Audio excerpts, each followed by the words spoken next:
The Young and the Restless recap Monday, full May 25, 2025.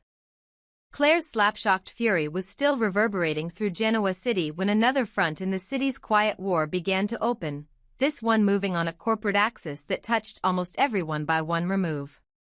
The first tremor arrived at Chancellor Winters, where Lily Winters, already bracing herself against the uneasy headlines surrounding Victor and Cain, called Holden Novak into her office and closed the door with a decisive click that told him there would be no friendly detours.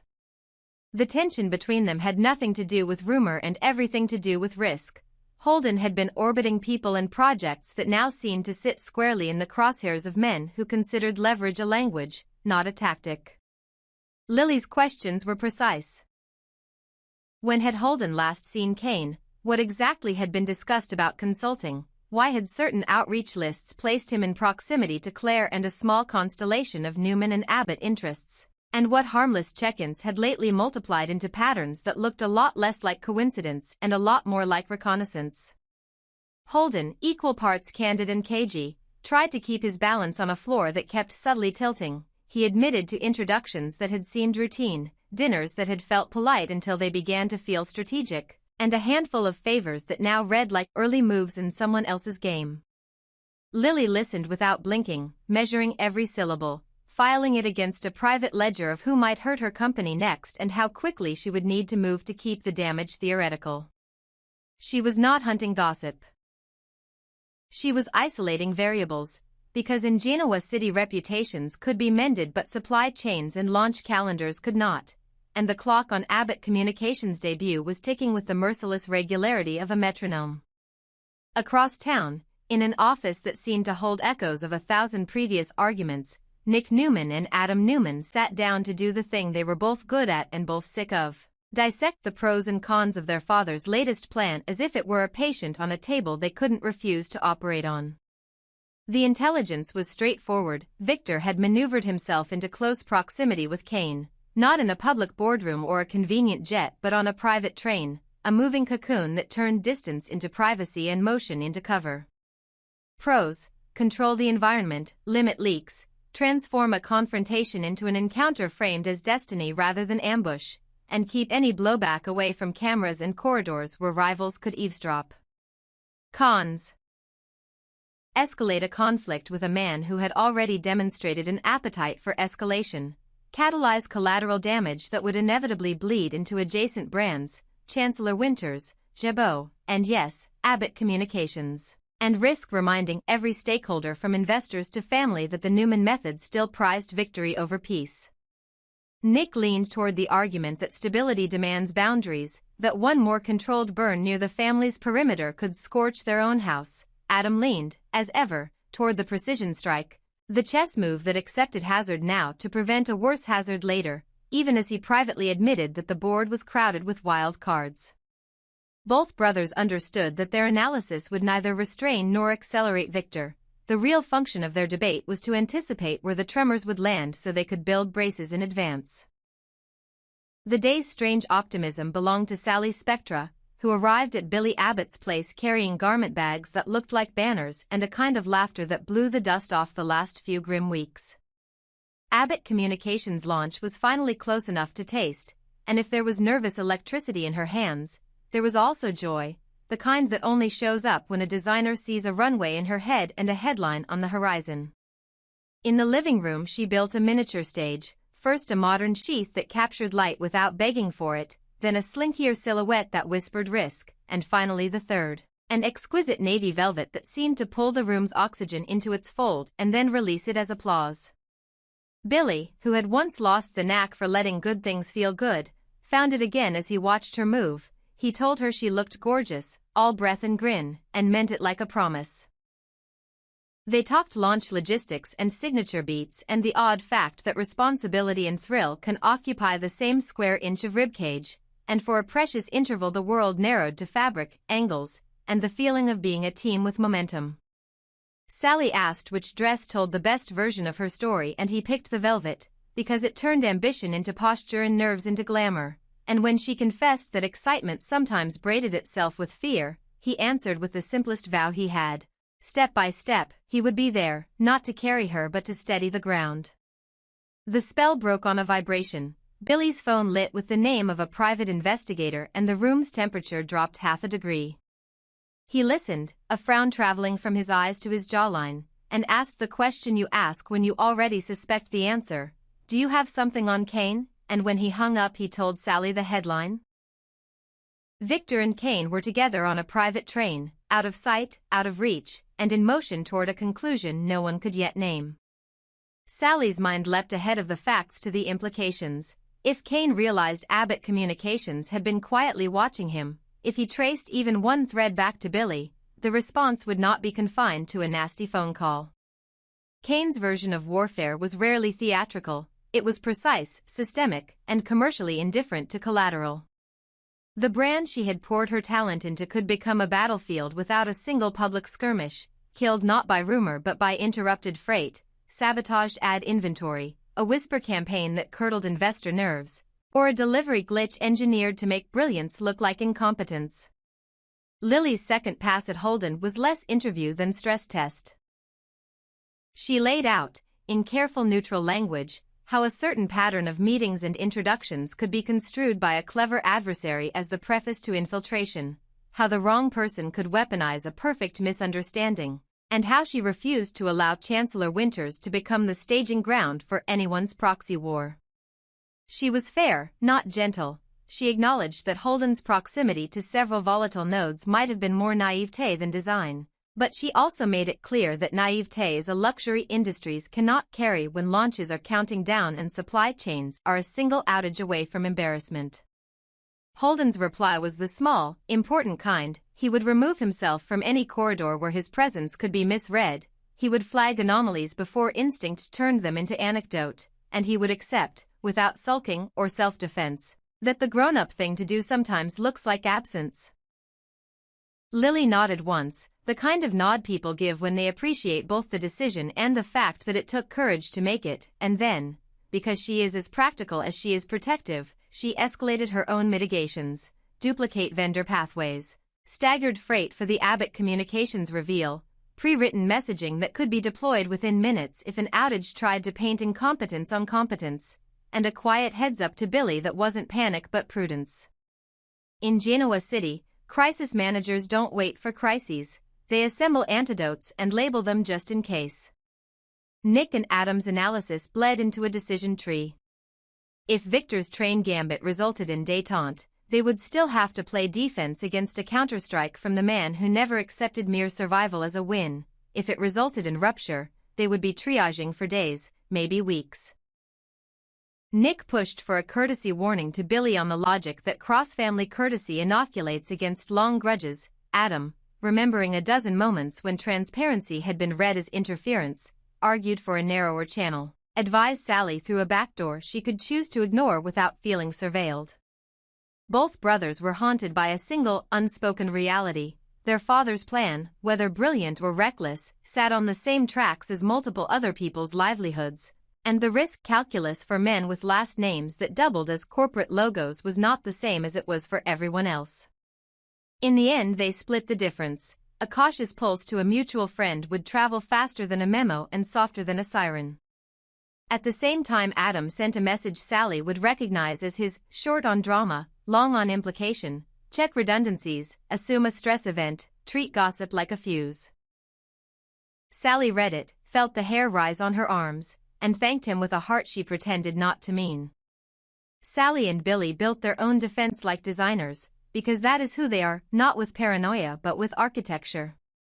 They mapped critical dependencies, rehearsed a launch day fallover plan, treated messaging as a choreography that could pivot mid-step without looking like a stumble.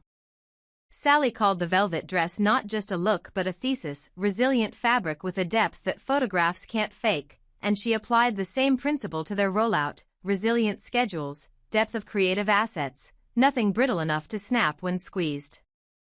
Billy, chastened by too many seasons of letting the adrenaline choose the move, chose the boring virtues, confirmations, checklists, backups parked in boring folders with boring names, because dull preparation is how you beat spectacular sabotage. The PI's update replayed in the back of his skull like a refrain. A private train means a timetable means a climax, and climaxes are where men like Cain either make deals or make messes. If the night ended with silence, good. If the night ended with someone deciding to prove a point, he wanted Abbott communications quiet, ready, and boring enough to be uninteresting to vandals. On that moving steel corridor cutting the distance between cities into increments of strategy, Victor and Cain did what men of their species always do, tested whether respect could replace fear without sacrificing leverage. Victor presented outcomes the way a veteran pilot talks about weather, fronts, pressures, safe corridors, and the consequences of ignoring all three. Cain carried himself like a man who had learned the hard way that compromise is often just prelude to capture, yet even he recognized the arithmetic. An all-out war would litter the tracks with parts neither man could reassemble before rivals took souvenirs. The conversation did not bloom into trust, but it did harden into clarity. Each left the car knowing exactly how far the other would go and exactly how much of the city would shake if either of them pushed past that line. And because there are always other ears, someone listened who was not supposed to, someone who believed that markets prefer predictability and that the fastest route to it was removing noisy variables. The message would arrive elsewhere as a glitch, a misrouting, a momentary outage. In truth, it would be a tap on the glass to remind everyone that not all hands were visible. Nightfall pulled strands together.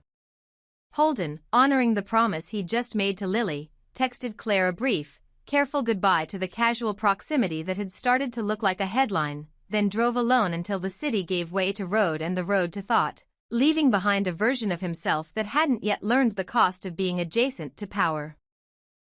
Lily, satisfied that the first layer of defenses was in place, walked the darkened halls of a building that smelled like coffee and ambition and told herself that vigilance is not fear, it is love spelled in spreadsheets. Nick poured a final drink he did not really want and sent a final text he hoped he wouldn't regret. Adam closed an app and opened a blank note labeled contingencies because hope without a plan is just optimism on stilts. Billy sat with Sally on a couch that had become a control room, the garment bags now standing like sentries over the next few days of their lives, and they ran the launch again in their heads, this time with interruptions, this time with bad actors, this time with the grace to imagine failure without inviting it in for dinner. When her phone buzzed with a routine calendar alert, both of them jumped anyway, then laughed at themselves, then stopped laughing because experience had taught them that flinching is how the body says it wants to live. The first ripple arrived where it always does, somewhere no one is looking because everyone is staring at the big red circle on the calendar. A content distribution node serving a narrow but critical slice of Abbott Communications pre-roll inventory blinked, sputtered, and came back speaking in gibberish. 90 seconds later a redundant path took the load and no one outside the room even noticed, but Sally marked it with a pin and Billy called it out loud so it had a name. 10 minutes after that, a supplier in a different time zone sent a cheerful confirmation in a tone that felt just a little too cheerful, the kind of email that smells like a man trying to seem unremarkable. As they were triaging small oddities, Lily's just-in-case note landed, short, elegant, entirely free of panic, and invited them to imagine what it would look like to look brilliant even if they had to launch around a pothole. Somewhere in the middle of it all, the velvet dress hung quiet and regal, a reminder that the point of the work was still the work. Sally touched the fabric like a talisman and smiled without needing to fake it. By the time midnight's stillness settled into the city, all the separate threads were humming, the private train sliding through darkness toward a decision whose terms had been set by two men and shadow amended by a third, Lily's company pulsing with quiet redundancies that made the building feel like a heartbeat, the Newman brothers waiting for impact like surfers who can tell by the sky what the ocean will do next, Holden practicing the virtue of distance and learning that sometimes leaving a room is how you keep from breaking the furniture, and Billy and Sally sitting shoulder to shoulder, less afraid than they had been 2 hours ago because preparation has a way of lowering the temperature of a room. If the night ended with nothing, they would sleep a little and wake to fittings, walk-throughs, media grids, and the kind of nerves you earn by building something you want the world to see. If the night ended with something, well, then they would discover whether all their contingency rehearsals were art or architecture. Either way, the next chapter had already opened, and the city had already leaned closer. And then the text arrived that wasn't a text so much as an intent disguised as logistics, a rail ETA pushed forward by an hour, a signature shared between two men who did not usually share anything that couldn't be spun later, and a single 7-word note from a source no one would ever admit existed. When stories collide, publish first or perish. Billy read it twice, the PI's name glowing at the top of the screen like a dare. Sally exhaled and squared her shoulders because that is what people do when they choose momentum over dread. Lily's phone vibrated on a desk in an empty office, and Nick and Adam, in separate rooms with the same last name, understood in the same second that tomorrow's headlines would not be written in ink but in posture. Somewhere the velvet caught a sliver of streetlight and looked almost liquid. Somewhere steel cut the night cleanly and without apology. And everywhere the same lesson announced itself to anyone willing to hear it. The point is not to avoid the collision, Genoa City runs on collisions, but to decide, before the dust, who you are when the cameras turn on. Adam arrived at the Newman ranch with the kind of resolve that comes from a sleepless night and a decision made in the stern light of dawn, the gravel under his tires snapping like punctuation as he killed the engine and rehearsed, for the last time, the argument he intended to make. He didn't bother with pleasantries. He cut through the foyer toward the study and asked the only question that mattered, where Victor was, because everything else could wait. When told his father was in transit, the phrase tasted like a riddle he already knew the answer to. Victor in motion meant a plan in motion, and plans in motion rarely yielded to second thoughts. Adam refused to accept that inertia as fate. He found Nick instead and, standing in the doorway as though it were a line he would cross only if heard fairly, said he wanted to talk about Cain, about the alliance, about the supposed hunt for Jabot that had begun to feel less like strategy and more like an unforced error. "I've thought about it," he said, voice even but edged, "and I think it's a mistake." He laid it out with more discipline than his critics ever credit him with. An alliance with Cain is an alliance with volatility. It sends the wrong signal to regulators and rivals. It invites chaos into a house that survives on controlled storms. It risks dragging the family brand into the wake of a man who treats scorched earth as hobby, not hazard, and for what, exactly? A temporary tactical advantage against Jabot that could be achieved by cleaner means. Adam wanted Nick to help him intervene, to make the argument that sometimes refusing an expedient move is the only way to keep from detonating your own floorboards. It was not sentiment, it was arithmetic. Nick listened with the patience of a man who has rehearsed being the family's shock absorber and replied with the steadiness that makes people call him reasonable even when he feels anything but. He told Adam to trust their father's raid on the board and then did something unexpected. He opened a door into a piece of context Adam didn't have. Back in Nice, when he and Sharon were trapped in that ornate cage of a castle, they'd found traces, names in a ledger, a chain of title crossing borders with the flexibility of smoke, footnotes about previous owners whose fortunes rose and fell with suspicious synchronicity, that suggested the property had been more than architectural vanity. It had been a way station for transactions no one wanted to happen in daylight, a clearinghouse where loyalty could be bought or retired. Victor's plan, Nick suggested, might not be about helping Cain hunt Jabot so much as taking a hunt that was already happening and bending its vector to reveal a different quarry. The castle and the men who owned it before, Nick said carefully, are not trivia. It wasn't a lecture. It was a reminder that their father sometimes sailed through storms other men didn't know existed, charting courses using stars no one else could see. Did that make the gamble safe? No. But it did change the frame. Adam, to his credit, absorbed the new data without flinching, even as the counterargument built itself inside his skull. There are gambles that sharpen and gambles that fray, and the difference is not always visible until the bill comes due. He walked the room, palms pressed into pockets as if trying to keep his own temper from climbing out. Trust Victor, Nick said, trust the man who, for all his many sins, had a record of surviving the very calamities he caused. But Adam's instincts, his cursed, useful instincts, kept pointing to the same fault lines. Cain, when cornered, does not negotiate from strength, he improvises from panic and calls it swagger. Cain in alliance means Cain in the walls, and whatever objective Victor had borrowed for the week, Cain would smuggle his own. Adam could concede the nice intel and still contend that the vector was wrong. You do not borrow a fuse from the man most likely to light it out of spite. What Adam wanted from Nick wasn't blind agreement, it was a second set of brakes, the kind you install not because you distrust the driver but because you respect physics. They went a few rounds the way brothers who have fought for decades can, hard on the logic and soft on the heart, Nick reminding Adam that sometimes their father uses their doubt as calibration, Adam reminding Nick that sometimes their father misreads his own appetite. In the end, Nick promised to carry the caution upstream at the first clean chance, and Adam promised not to freelance a sabotage of the alliance unless the alliance threatened to blow the doors off the house. They both recognized it for what it was. Not a truce, exactly, but a shared choice to be ready when the next door opened. Across town, Crimson Lights was halfway through its morning rush when Lily Winters intercepted Cain with the calm precision of someone who has decided that today is the day a conversation will stop circling and land.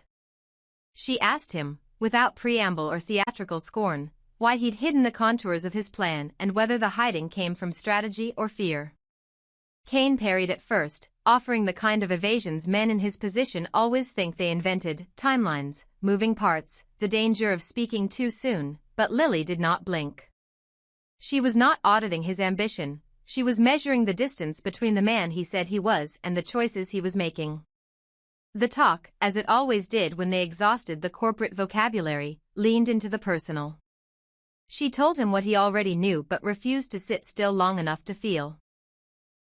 That Maddie and Charlie were old enough to translate silence as betrayal, that they were not asking for perfection but for honesty, that when a father elects secrecy over trust he teaches his children the exact grammar of the wound they will spend their 30s trying to forgive. The words landed not because they were shouted but because they were true. Cain's jaw worked, he reached for argument and came up with rationale, that cheaper cousin of reason, and knew it as he spoke. The moment cracked when Victor rounded the corner as if he had been part of the conversation all along, said he needed a word with Cain, and waited. Lily slid her bag farther up under her arm, as if cinching armor, and looked at Cain in a way that made the coffee shop vanish. "They'll remember how you choose," she said, and left him there to choose. She cut through the afternoon toward the park because movement helps people metabolize fury, and she had no intention of letting her anger turn to helplessness. The bag, the one her friends joked could hold a week's groceries and a spare life, rested against her abdomen like a shield she had earned and didn't have to explain. The air was clean in the way city air is only between storms, and she almost didn't see Holden until he was close enough to call her name with a tentative hopefulness that told her the distance he meant to keep had already shortened. He told her he'd taken the job with Cain, that the offer had come packaged in urgency and possibility, that he'd be based in Genoa City for the foreseeable future. For half a breath she said nothing, because every version of a speech she might give him ended in a different variety of bruise. Honesty won. She told him she thought he would regret it, and not because the work would be unworthy. Cain did not build failing systems, but because proximity to Cain deforms people's sense of consequence. He will make you better at the immediate, she said, and worse at the important. She didn't sell fear, she sketched a map. Rule 1. Write down the promises you make yourself before you start, because he will give you chances to break them that look like promotion. Rule 2. Build your exits while you're still happy, because leaving angry doubles the damage. Rule 3. If he asks you to keep a secret that would humiliate you if your kids read it one day, that's not a secret, that's a trap. Holden absorbed it quietly, the way men who have learned the cost of pride learn to listen when truth is offered without contempt. He thanked her without defending himself and promised, because he is not foolish even when he is ambitious, to keep enough of himself outside the machine to recognize his own reflection when he woke up. Back at the coffee shop, Cain folded the part of himself that hurt under the part that keeps him standing and followed Victor out into a pocket of privacy that might as well have been a confessional. The power dynamic between them had never been simple, mentor and opponent braided with equal tension, drawn together by the gravity that drags planets into orbits they can't escape. Victor talked about timetables and corridors, about the way motion can be used to hide intention, about how allies often serve best as mirrors that reflect a rival's worst angles. Cain talked about outcomes and about lines he would not cross in public even if he had crossed them in private, about how narratives calcify faster than facts when names like theirs are involved. They did not agree on what to call the thing they were about to do: hunt, recalibration, negotiation, trap, but they agreed on the rules: keep it out of the papers, out of the markets, and as far away as possible from the people whose love is not a currency. What neither man said, because men like this do not give fear air, was that an alliance between them creates a silhouette that invites snipers, and snipers do not schedule press conferences.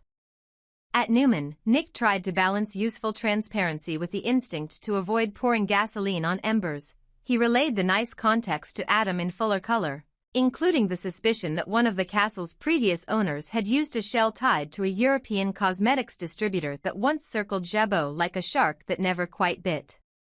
If that thread was real, and he stressed that Victor chased patterns, not phantoms, then the current hunt could be a pressure test on a pipeline that still exists beneath newer concrete. Adam granted the possibility while refusing the comfort. Even if the target is right, he said, the tool is wrong. He saw too clearly what would happen if Cain added his signature to any memo that even looked like a strike at Jabot. The narrative would write itself, and when narratives write themselves they flatten nuance into villains and martyrs and leave no room for the half-truth that saves face. Nick asked the only question that matters in families and in wars: what would you do instead? And Adam answered with restraint that almost surprised himself: slow the play, widen the net, act through third parties who don't carry our name on their letterhead or their foreheads. The goal, he argued, is to smoke out the pipeline, not to install Cain at the valve. Nick didn't promise to sell the pivot, but he didn't dismiss it either. He made the quiet commitment he can live with at night: he'd be in the room when the choice was made and he'd speak the caution in a tone meant to be heard. By late afternoon, the city's choreography had everyone in motion toward the next necessary place. Lily returned to Chancellor Winters and translated worry into systems, the way people who love their companies translate grief into checklists. She pushed her teams to assume interference and design beauty anyway, to build the Abbott Communications launch like a stage that could survive a power flicker without betraying the performer.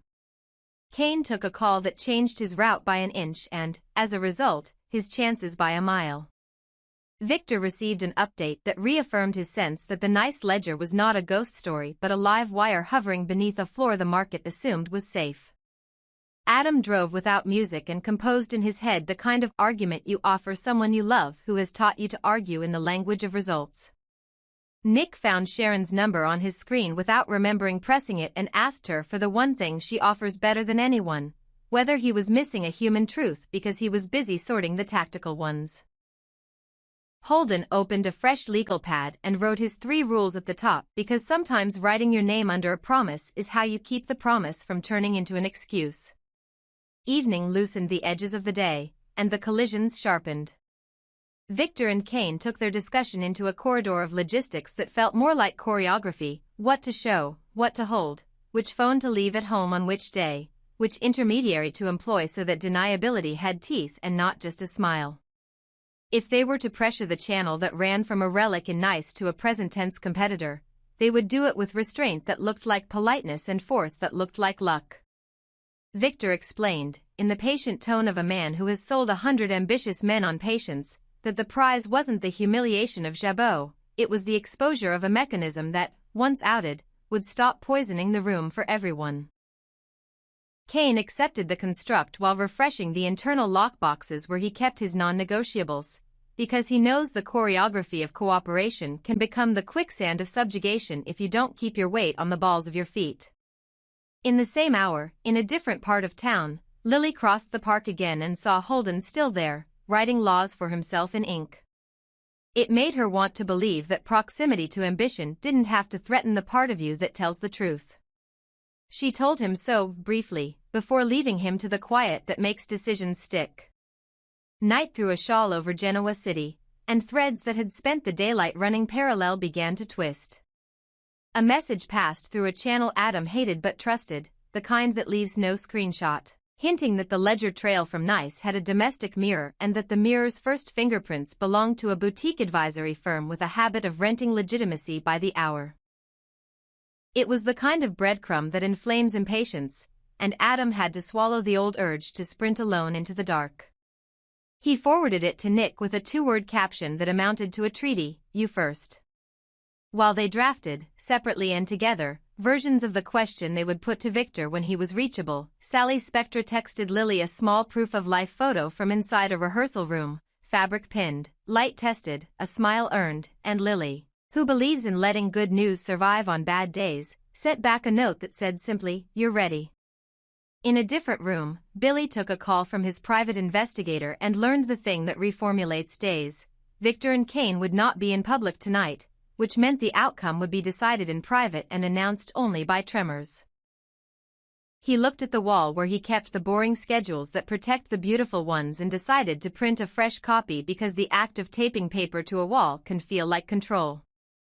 Somewhere between midnight and the kind of tired that makes people tell themselves the truth, the next set of choices arrived. Victor could either press now, force the pipe to groan and let the groan point at the bend, or wait, let patience drill a hole silence could not patch. He chose the middle path he alone knows how to walk, pressing quietly, the way a hand on a sternum reminds a heartbeat it has an audience. Cain matched him, neither submissive nor reckless, and discovered that respect, though rarer than fear, is a more reliable propellant. In that same hour Adam and Nick composed their bid for recalibration, a pitch that would not sound like doubt but like stewardship. They would argue to their father that control isn't only about steering the storm. It's about deciding which storms you teach your name to. If they succeeded, the alliance would be narrowed, the exposure minimized, the prize unchanged. If they failed, they would build braces under the floors and tell themselves that family is the practice of standing anyway. And just before dawn, when the sky turns the color of a decision finalized, Lily woke with a start because the body knows when a day will demand all of it. She remembered the look on Cain's face when she said the children's names and hoped that the look meant something would change. She remembered Holden's quiet when he wrote his rules and hoped the quiet would hold. She remembered Victor's shadow as it cut across the coffee shop and hoped that whatever plan marched under it would leave more intact than it broke. It is the nature of this city that hope and caution share a spine. She swung her bag over her shoulder like a promise and walked into a morning that would either vindicate their better angels or feed their worst habits. Somewhere, Adam and Nick were already in cars, rehearsing variables. Somewhere, Victor was already at a window, reading the day like other men read the weather. Somewhere, Cain was already trimming the edges of a choice into something he could live with. Somewhere, Holden was already on his way to a job that might make him or mark him. And across town, in a studio full of light, Sally stepped into the navy velvet and became the exact proof the city keeps forgetting it needs, evidence that even when empires scheme and alliances bend and old castles whisper, people still build things designed to be seen, and that sometimes the cleanest answer to a bad plan is to make a good one visible enough to be undeniable.